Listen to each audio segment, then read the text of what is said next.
Stugs, what's up?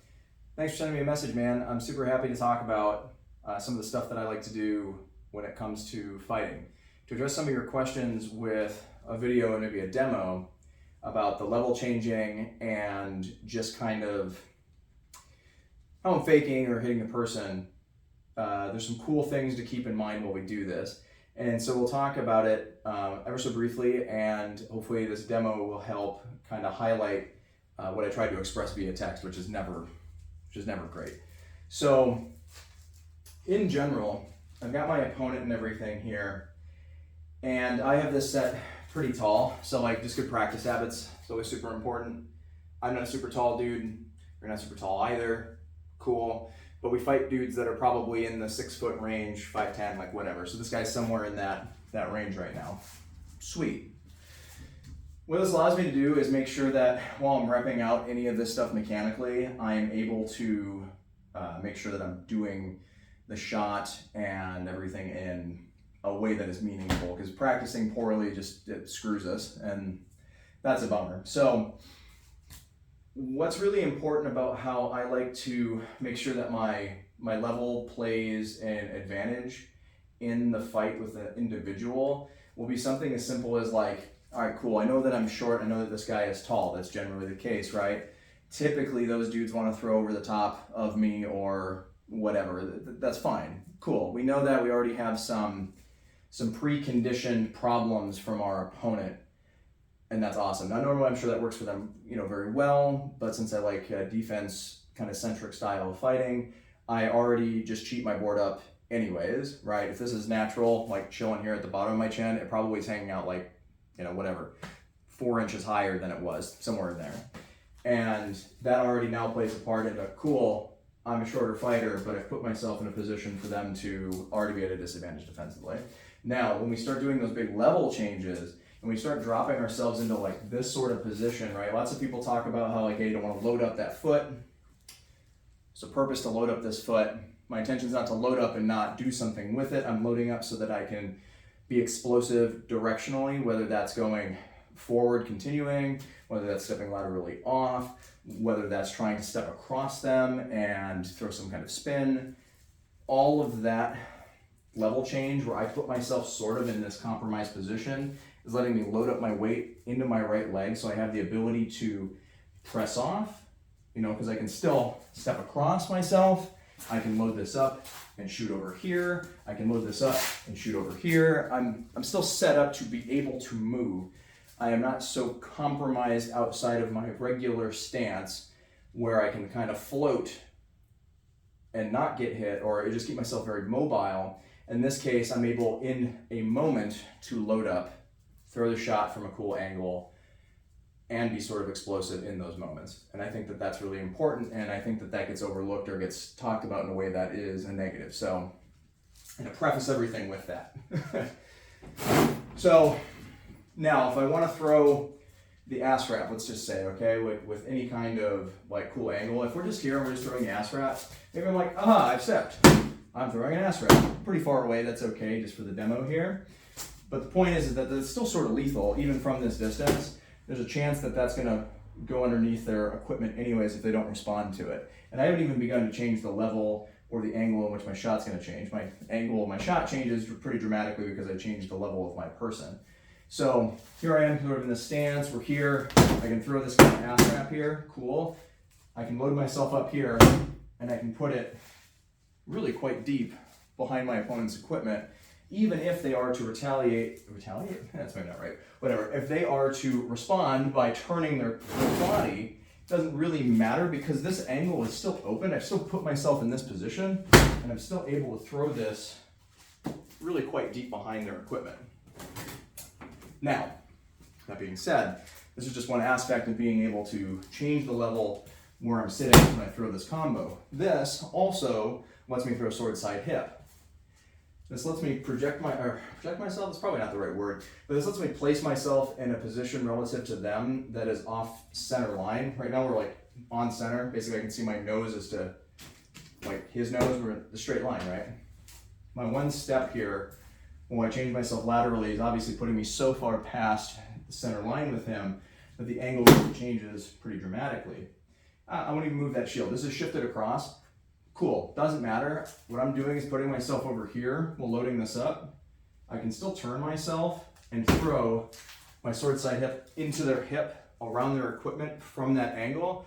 And what typically happens in this case is that they don't want to get hit by what looks like the ass wrap, so they rotate, presenting this hip to me to get hit by sword side hip. And most of the time, there's more of it like this. They might have a sword here, but that doesn't really matter because I'm still shooting through this gap anyways. Or they're trying to hit me and I get the timing right and blah, blah, blah. We established the whole being short thing.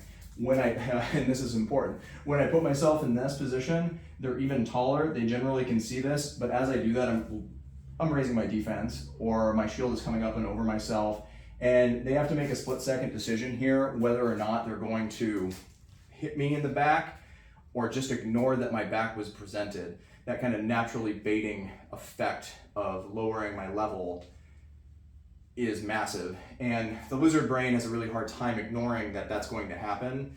So most people just throw at it. It's all in an instant. It's all in the mix. It all happens so quickly. And if I know that this is likely to happen, I just move my equipment in the anticipation that they will do it. And they may not do it, but more times than not, they just kind of do it, and it's awesome. So then they throw into nothing, basically. And in this position, once I'm down here and my equipment is up, this already naturally came across for me, which lets me throw sword side hip, or I can throw the ass wrap, or I can and fake it to the hip, or I can fake the hip to the ass wrap.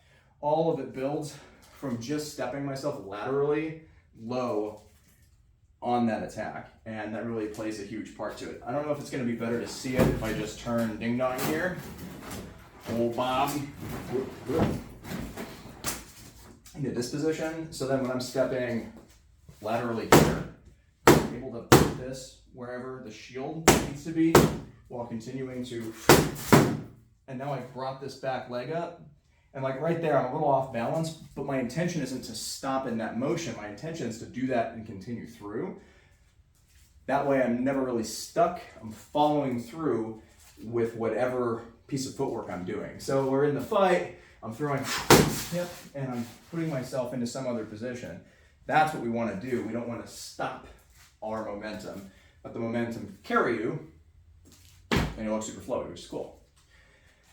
Needless to say, the part that I commented on that I think is the part that you might be missing, well, what if they don't respect the shot, or the fake, or the level change, or whatever combination of things is going on here, and they just don't care what I'm doing? Cool. This should be a death sentence to them because they aren't respecting the positioning you've put yourself in, and that's a big problem. So if we're in this fight, we're here, and I to this position, and they do nothing, cool, let's go, right? You did. Easy fight. That's excellent. I hope they don't respond. Like, my goodness, that makes our job easy. And you have to make that decision fairly quickly, but like a few reps with the individual is gonna generally let you know if you're just looking for it, what their tendency probably is. It's not perfect advice. Obviously, everybody's a little different skill levels, the whole 9 yards of like what can go wrong in fighting. It's not predictable exactly. It's a little predictable, but it's not perfectly predictable. And in this, if they're gonna let me put myself in that position and do nothing, then I should win. I should have a lot of options because I can just still run through my whole fake, I can still run through my whole shot, I can still run through my whole level change. Cool. If my intention here, I saw him, I'm like, all right, cool, I'm gonna do my thing. I'm gonna, make this decision like right now where I'm gonna throw to board side hip, but I'm gonna go high board side shoulder off of this level change. I'm gonna stand up and try to board shoulder him. Okay, I'm gonna make all those decisions before we fight, whatever. That seems like a ton. But in the moment, it's generally a pretty quick thought process. So here we are, we're doing our thing. I'm gonna fake throw and hit him. Okay, cool. They didn't respond, right? My pelt doesn't respond. I still went through my whole thing though, and that's okay. If they bite, great. If they don't, great. Now, if I'm like, okay, they didn't really do anything, that's crazy. Let's try it again. Maybe we have a couple fights, high cross. Okay, sweet. We high crossed a whole bunch. Now we're on like the third fight. All right, we're gonna try that same kind of setup again. I had success. I went to board shoulder. It was good. We're gonna get in there. Oh no, they didn't do anything. Boom. just throw it. I'm back to guard. I threw a big ass rep, kept myself safe. We're back here. Maybe they throw some shots. We throw in a high cross battle. Something happens, like whatever. You just build on it kind of organically. So I think it's basically, I might make a plan, try to execute some plan, whether it's going to be simpler. For me, I'm basically deciding I'm going to try to hit them in the ass. And we practice so that it can be that simple, because I know that I have a toolbox of shots that throw to this location, and I will just kind of try one that feels good in the moment. Didn't work, we'll recycle that one later. I will just try a different one, see if it works, try it again if it doesn't, mix it in every couple of fights, see what happens. Depends on how long your set is. And again, this advice is grain of salt kind of advice. Like, if you're doing a 2 out of 3, it's different. If you're doing a 1st to 10, it's different. If you're fighting for 10 minutes, it's different. If you're in the bear pits, it's different. All of this still kind of applies. I still make a decision. I still pick a shot. I still throw it. But in like a bear pit, I might be more organic about the whole process and just go, yeah, sword side hip is what I'm doing. And then sword side hip. Or I don't. I walk into the fight and I go, oh, cool, their hand's too high. I'm just going to see what happens. I probably do a fake. I would probably try to do some footwork. I'd try to do something, do the whole mechanics, the whole thing. Sorry, I'm being lazy on the video here. I might decide, okay, their hand is too high. We're gonna fake low, go high, and then go to hip. But to me, that's just saying I'm gonna do a sword side hip. Boom. And then we're into this kind of position. Starting to move up, load up. That's ready for me to backspin, which is kind of hilarious. But needless to say, all of this is complicated but simple. I just want to try to hammer in the concept that if they don't move, you should win because you have good positioning. Every shot I throw is a good shot if they have bad positioning, and my positioning is good. If they're not moving, doesn't mean you don't have to move. You should move. You should put yourself in the position of like, well, shit, Bob doesn't want to move. We're here, we're doing our thing. I'm like, everyone gets caught up in this, yeah, they don't move, so I don't move. Well, that sucks. Like, I can put myself in a good position. Screw it. I'm going to step laterally here, and maybe I'm going to shoot across. Boom, I get to do all the fancy shit now because they are being a pal. And that's awesome if they want to be a pal for you. So, anyways, I didn't mean for this to like drag on too long. I just wanted to make sure to cover a couple of things. Hopefully that's useful. I don't know if that covers exactly what your question was. To reiterate, short fighters get to take advantage of tall fighters and the predictability factor of them throwing probably high. It's not always true, but I don't know. I've been gambling on it for a while and it's been pretty good.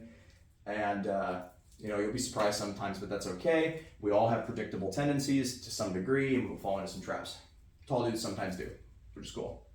And making yourself even shorter is very funny because then they definitely got to throw high, usually. It's not always true. And if they don't respect what you're doing, then cool, just hit them. You're in a good position. You used your footwork, put yourself in a good place, keep moving, do the thing. Maybe they're in it's a skill level thing. Maybe it's they've never seen that fake before thing. Maybe they're just so good that they're not threatened by it. They're not worried. Well, cool. If you're still in a good position, they're gonna have to respect it or they die. That's the whole idea. And there might have been more points in there, but that's kind of the cool ones. And what was it lastly? Get tall with tall dudes.